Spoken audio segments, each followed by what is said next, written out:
Eu cresci escutando histórias de homens sertanejos e histórias de Lampião. E toda vez que eu viajo, que eu conheço alguém de fora, e que o pessoal sabe que eu sou de Pernambuco, e que meu pai é lá de Serra Talhada, aí o pessoal fala de Lampião. Muitas pessoas falam somente porque Lampião é famoso, aí não sabem nada de Lampião, só sabem que existiu alguém que foi famoso que se chamava Lampião.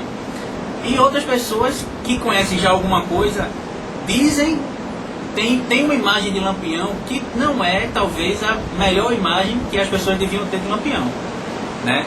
E aí, para conversar sobre isso, eu chamei aqui o maior especialista de Lampião que eu conheço, que é o meu pai, Antônio Neto. Então, vou fazer a primeira pergunta aqui, que vai ser o mote da conversa. Painho, Lampião é herói ou é bandido? Bem, o Lampião nasceu e viveu em uma época em que quem era destemido, valente, que tinha bravura, era considerado um herói, principalmente naquela região do sertão.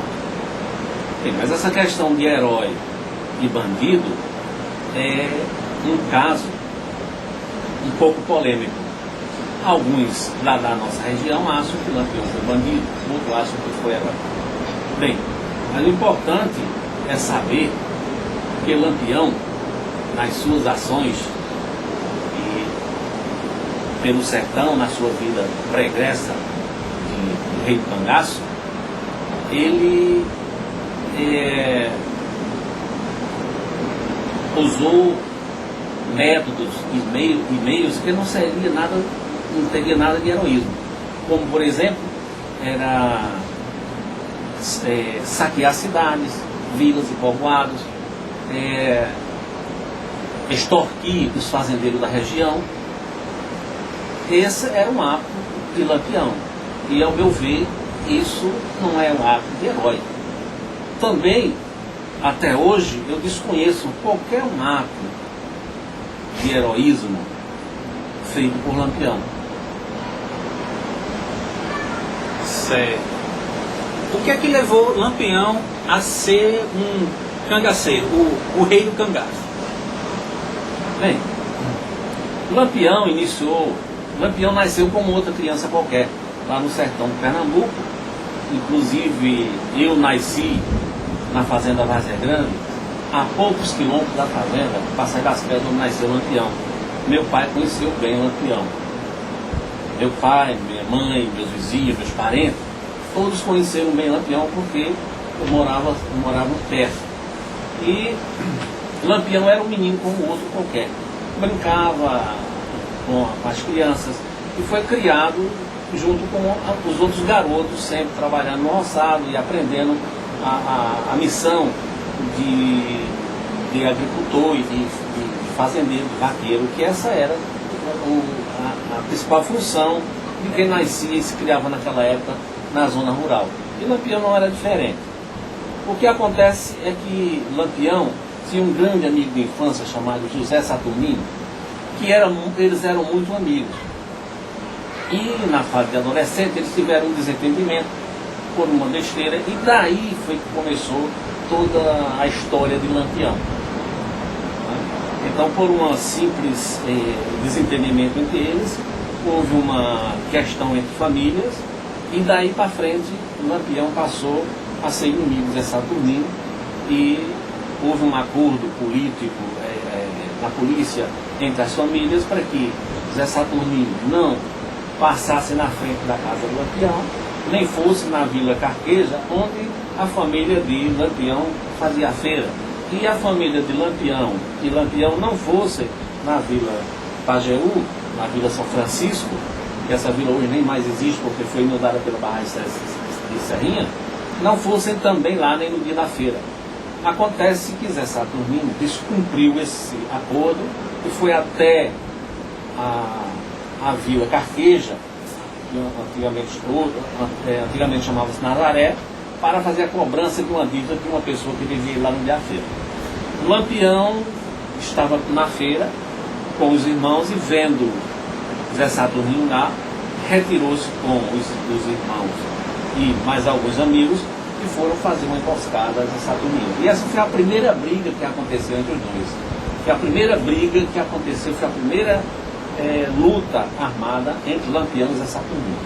Daí para frente, a coisa começou a esquentar. E Lampião, então, Lampião nessa época já era de fazer emboscada.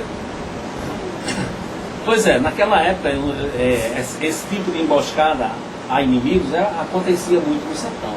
O Lampião foi a primeira emboscada dele. Ele não fazia, nunca tinha atirado em ninguém e nunca tinha feito nenhuma emboscada. E não tenho conhecimento desse fato. Até então, né? Até então. Mas o que é que levou aquela história que diz que Lampião disse vamos matar até morrer, né? Quando mataram os pais dele, essa história é verdade mesmo? Não, veja mesmo, essa história aí, matar até morrer, essa inclusive eu nunca ouvi nem falar. Lá essa história eu nunca ouvi, nem eu que conheci o Lampião falar isso. Apenas alguns livros que trazem essas histórias. Porque são vários os livros escritos sobre Lampião. Cada um escreve da sua maneira e enfeita como pode enfeitar, e escuta conversas até folclóricas, etc., sobre Lampião, e colocam em livros. Mas o livro mais verdadeiro que trata da história de Lampião é o livro chamado Zé Saturnino e Lampião, Zé Saturnino e Lampião, escrito por José Alves Sobrinho. Esse livro traz uma história muito dentro da realidade do que aconteceu no início da vida do Lampião. Bem, mas a morte dos pais de Lampião já foi o seguinte: o Lampião, depois dessa primeira emboscada, aí ele começou a perseguir Zé Saturnino, essa coisa toda, e houve realmente uma briga de família, e a família, obrigando a família do Lampião a se mudarem para Alagoas, para Mata Grande, para a cidade de Mata Grande. E foi lá onde os pais de Lampião foram mortos. Depois disso... Pela polícia da Lagoa. Depois disso, foi para o Lampião, juntou-se ao bando do senhor Pereira, que naquela época era considerado um dos mais valentes do sertão, e lá de Serra Talhada, e junto a esse grupo do senhor Pereira, eles terminaram uma família lá em Serra Talhada, que era um desafeto do senhor Pereira, e depois desta briga, que eliminaram quase todos os membros dessa família, inimiga do senhor Pereira, o senhor Pereira foi embora para Goiás, e Lampião assumiu o bando do senhor Pereira, e daí para frente ele não parou mais. Então essa história que Lampião matava, roubava e fazia algo para ajudar alguém mais pobre, isso não é bem verdade, não era bem assim. Ele não era o Robin Hood do sertão? Não, nunca foi o Robin Hood do sertão. Lampião, por conta própria, tomava as suas decisões e, acho que entusiasmado com o sucesso que ele ia obtendo, né? Porque todo mundo passava a ter medo dos fazendeiros, etc. E ele usava, extorquia dinheiro, o fazendeiro mandava pegar dinheiro, mandava pegar boi. Inclusive, do meu próprio avô, meu pai estava no roçado, o bando de Lampião chegou, ele chegou com o seu bando e mandou um recado para meu avô, com o meu pai, pedindo autorização para matar um boi, para dar comida ao pessoal dele, e também pedindo uma quantia de dinheiro. E meu avô teve que ceder, porque quem não obedecesse às ordens dele, ele era capaz de animar, matar. Então, era assim o Lampião. Mas Lampião, né, por outro lado, ele também devia ser um grande líder nato. O Lampião, na realidade, era um guerreiro. Isso ele tinha um dom. Né? E quem tem o dom é como o fogo. Só basta uma centelha, né, para acontecer um incêndio. Então, no caso de Lampião, a centelha foi essa briga com o Zé Saturnino. Daí, o Lampião se expandiu no seu dom de guerreiro. Né? Eu prefiro chamar guerreiro do que bandido ou qualquer outra coisa. Mas aí Lampião cresceu, subiu. E como é que ele conseguiu manter um império, né? Dominar aquele sertão todo durante, né, mais de 20 anos? A verdade é que naquela época o sertão era dominado pelos coronéis. A gente sabe disso, né? A própria história disso. Eram vários coronéis. E esses coronéis às vezes tinham inimizade uns com os outros, né? Cada um procuravam dividir o poder, e Lampião era uma espécie assim, de apoio para esses coronéis do sertão. Então recebia o apoio desses coronéis, em troca o Lampião protegia esses coronéis. Então armamento, essas coisas vinham através desse apoio que ele tinha, que naquela época era chamado de coiteiro. Esse capelão Lampião, a polícia chamava de coiteiro. E esses coiteiros, podia até ser uma família pobre ou mesmo um fazendeiro, Lampião protegia. Então esse sim, mas o pobre, de modo geral, aquele que estava passando fome, não era o objetivo do Lampião. O povo continuava sofrendo na mão dele, né? Com certeza. E todo mundo tinha medo do Lampião. Quando alguém ouviu falar do Lampião vem por aí, todo mundo se escondia. As mulheres se escondiam, as crianças se escondiam, né? se entravam pelos matos dentro das famílias, deixavam as casas mesmo para se esconder do Lampião. Então ele era o terror, estava mais pro terror do Nordeste, né? Mas era isso, o Lampião na época ele era o terror do Nordeste. Tem uma menor dúvida disso. Aí ele, né, o reinado dele foi se acabando e ele precisou bater lá em Sergipe. Lampião nas suas perseguições, né, porque na realidade, assim, não, Lampião, alguém diz assim, Lampião foi injustiçado, ele era um justiceiro e que ele lutou para fazer justiça. Mas os dois principais inimigos do Lampião, ele nunca conseguiu matar. Fez o José Saturnino e o sargento Tenente Lucena, que foi quem matou o pai dele lá na Lagoa, e ele não conseguiu matar. Quer dizer, aquelas pessoas da qual ele era o inimigo, ele nunca conseguiu matar. Então ele não fez justiça nem coisa nenhuma. Ele não conseguiu eliminar os seus inimigos. Os seus inimigos continuaram vivos, morreram de velho. Saturnino, eu conversava muito com o Saturnino, inclusive era meu amigo, e a gente conversava muito, e eu puxava por ele nas conversas dele, ele ria quando eu perguntava se ele corria com o Lampião, e algumas vezes ele dizia que eu corria mesmo. Mas acontecia o seguinte, ele também reconhecia a capacidade de Lampião como um grande estrategista. Aquelas coisas que diz que o Lampião andava com a sandália para trás. É verdade mesmo? Essas histórias aí, Lampião, ele podia ter esse dom, né? Um grande estrategista, ele poderia, esse dom que ele teve assim, né? Porque ele podia ter sido um grande comandante da polícia, né? Do exército. Dizem que ele fazia isso, mas isso nenhuma prova disso aí, né? Que ele fazia, ele para evitar a perseguição, despistar, ele mandava que seus cabras, e ele calçava o chinelo com a frente voltada para trás e fazia um rastro como tivesse no sentido contrário. Outra estratégia que eles faziam também é que eles amarravam um galho de mato com folha na cintura de cada um e eles iam andando na frente e por trás ia apagando o rastro, né? Então, mostravam rastro. Essas coisas também se dizem lá pelo sertão, são histórias que se conta. Uma vez que dissesse que Lampião tem uma lenda que Lampião tem uma avó que era bruxa, algo assim. Era.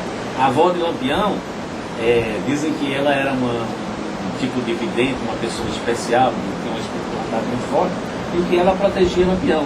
E fazia com que Lampião se encantasse, né? Diante dos inimigos, Lampião desaparecia sem deixar rastro, sem saber onde ele se colocava. Isso era o poder da magia que a avó de Lampião tinha para protegê-lo, né? E eu ouvi uma história contada por um senhor lá de Sertalhado, lá de Nazaré, que chamava Davi de Jubela, que num cerco que fizeram em Lampião lá em Nazaré, cercaram Lampião no meio de um bocado de caco de chique-chique, que era uma verdadeira cerca. O Lampião acurralado ali, todo mundo atirando Lampião, e Lampião de costa deu um salto, caiu do outro lado e passou, e sumiu ali e se perdeu. Mas isso também pode ser simplesmente folclore também. Aí, como é que mataram o Lampião? No final das contas, essa morte de Lampião que também tem alguns mistérios. O Lampião, ele reinou no sertão por 20 anos. Foi mais ou menos 20 anos o período do reinado do rei do Cangaço. E ele se capelou-se na gruta de Angico, lá em Sergipe, quer dizer, era um ponto estratégico, porque era uma gruta onde para todo o seu bando ficar, e próximo tinha o Rio São Francisco, tinha água, então foi lá onde ele ficou. Você contar também com o apoio que ele teve também de alguns coiteiros lá de Sergipe, lá de lugar chamado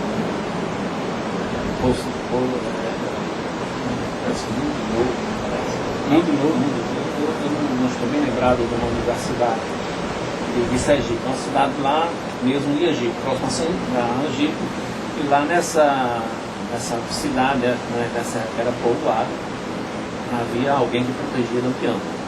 E dizem que a morte de Lampião foi uma armadilha e que a polícia conseguiu,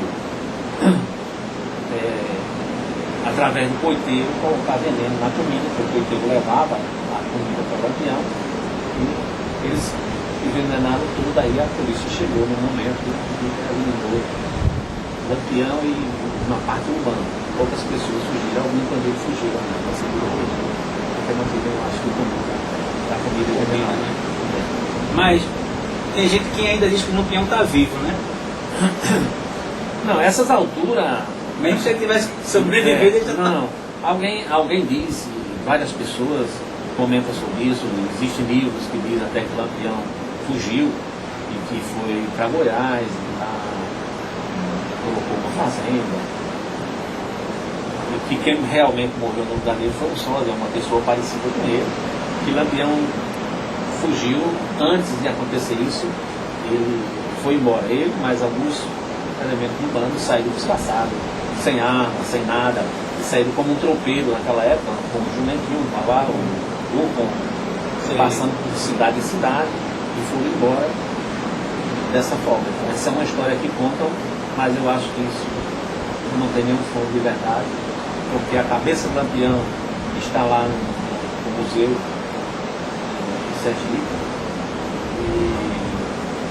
e é fácil de comprovar hoje, né? Isso é muito fácil de comprovar. Agora, aquela história de Lampião com o Padre Cícero, que Padre Cícero queria que ele entrasse em contato com a coluna Prestes, é uma história, uma confusão danada, né? E como é que foi isso? Isso foi verdade. Na realidade, o Padre Cícero Romão mandou chamar Lampião, que Lampião era devoto de Padre Cícero, tinha muito respeito por Padre Cícero, e Lampião era muito católico também. Lampião entrava na igreja e respeitava a igreja, se benzia, se rezava. E Lampião, sendo chamado por Padre Cícero, e ele tinha muito respeito, ele foi às Juazeiras. E na conversa com o Padre Cícero deu a patente de capitão. Dizem até que isso foi por ordem até do governo federal. Embora isso não tenha sido assim documentado, mas isso foi ordem para que Lampião recebesse isso para combater a coluna Prestes, que naquela época eram os comunistas que estavam invadindo o Brasil, e que a coluna tinha pelo Nordeste e que precisava de ser combatida. E Lampião atendeu o pedido do Padre Cícero, recebeu o título de capitão, né? Capitão de Rubinho Ferreira, e ele combateu. De fato, esse é um fato que ele combateu. Até minha mãe conta uma história. Minha mãe morava na Fazenda de Cipós, e minha mãe disse que o pessoal da coluna Prestes, naquela época era chamado de revoltosos, passaram na casa do meu avô, na casa da minha mãe, aqueles gaúchos, tudo montado, os cavalos lindos, todo de roupas, né, bem vestido, e seguiram a viagem, mas não perturbavam ninguém. E com pouco tempo depois passou o Lampião. E com pouco tempo eles encontraram na fazenda Tataíra, antes de São João, antes de Itapiranga, acho que fica mais ou menos a uns 3 quilômetros da fazenda do meu avô, que era da minha mãe. Eles encontraram, alcançaram a coluna Prestes. E lá houve a troca de tiros. Sim. E houve bastante tiros. O Lampião matou todos eles. E ficaram lá vários corpos no chão, e os cavalos ficaram lá também, até cavalo foi morto. E essa foi uma história que pouco se conta no livro, não vi ainda nessa história contada no livro, minha mãe contava isso.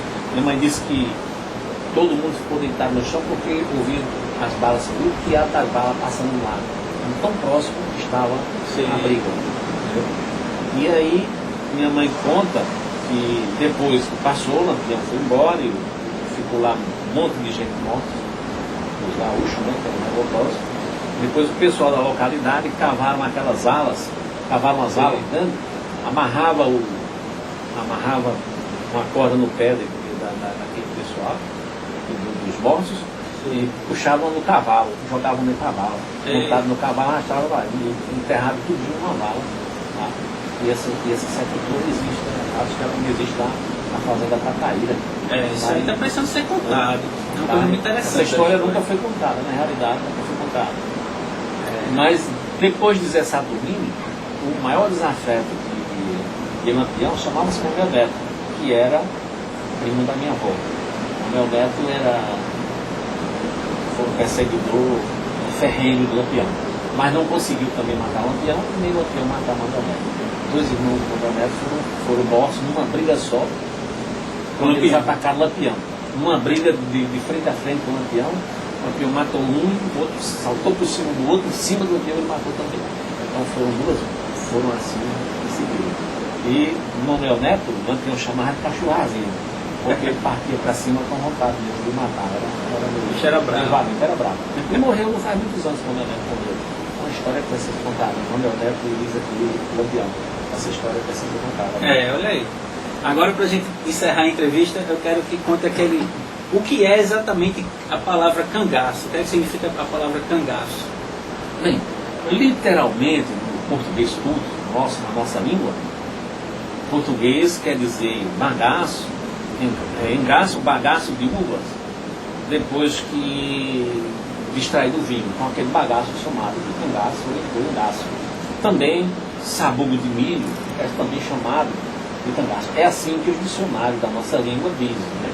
Apenas o dicionário Globo e diz que cangaço se refere a animal magro. Mas essa palavra cangaço, no sentido do cangaceiro, ela é puramente nordestina, puramente do sertão de Pernambuco, da Bahia, do Ceará, do sertão do Nordeste. E essa palavra cangaço, ela tem alguma relação com bagaço, com restos. Né? Porque o que sobrou da uva foi a casca, foi os bagaços, né? Para extrair o vinho. Então, mais ou menos isso. O que acontecia no sertão daquela época? Os animais, o gado, os animais que eram criados lá no sertão, as grandes secas, esses animais ficavam magros. Mas tão magros que ficavam no couro e no osso. Não, de fome e sede. Porque não tinha água, nem tinha comida para eles. A pastagem ficava seca, acabava, e esses animais morriam assim pelas caatingas. Então, quando eles morriam lá pelas caatingas, os urubus iam lá, comiam só as suas vísceras e os olhos, e ficava aquele esqueleto com o couro preso no osso, porque estava colado só o couro no osso. Né? Existe até uma música que diz quando a música do Paulo de Arara, que tem um verso que diz lá: enquanto a minha vaquinha tiver o couro e o osso, eu vou ficando por aqui, que Deus do céu me ajuda. Então veja mesmo, essa música já foi em relação ao animal magro que já está quase morto. Então a palavra cangaço do sertão, ela quer dizer resto de animais mortos. Esses animais que morriam lá pelas caatingas espalhadas eram chamados de cangaço, tá certo? Então os cangaceiros que matavam lá pelas caatingas, os bandidos que matavam as pessoas na caatinga, então aquelas pessoas também eram chamadas de cangaço, porque ficavam lá espalhados pela caatinga dos urubus, servindo de comida para os urubus. Então essas pessoas, esses bandidos, passaram a ser chamados de cangaceiro. Por quê? Faziam cangaço, produziam cangaço. Então essa é a verdadeira história, o significado de cangaço quando se refere a cangaceiro. E não a palavra canga, que vem de pessoa humilhada, que vem de canga, ou de da mochila que os cangaceiros carregavam nas costas, como alguns missionários dizem isso, ou algumas pessoas, alguns escritores também falam, uma referência, e eu acho que é um puro engano dizer isso. Cangaço, no sertão, é uma expressão puramente rural. Puramente rural, a palavra cangaceiro veio de cangaço por causa disso, o resto de animais mortos. Então surgiu daí, tá certo? Então, essa é que é a palavra. Não tem que inventar que era de pessoa humilhada, e que era mochilas que carregavam, utensílio dos cangaceiros, ou qualquer coisa não. Veio do cangaço, dessa palavra. É comum você chegar no sertão. Pode chegar no sertão de Pernambuco e perguntar para qualquer um matuto lá que morar na roça, você sabe o que é cangaço? Ele vai dizer exatamente isso aí. É o resto de animal morto. Ouvi muito isso aí. Ali tem um animal morto, tem um cangaço. Tem um cangaço. É isso aí. Muito bem. Tá acabando o vídeo. Ó, aqui, ó. É meu pai, tá vendo? Beleza, vai acabar. Agora eu não sei se vai sair para colocar coisa não.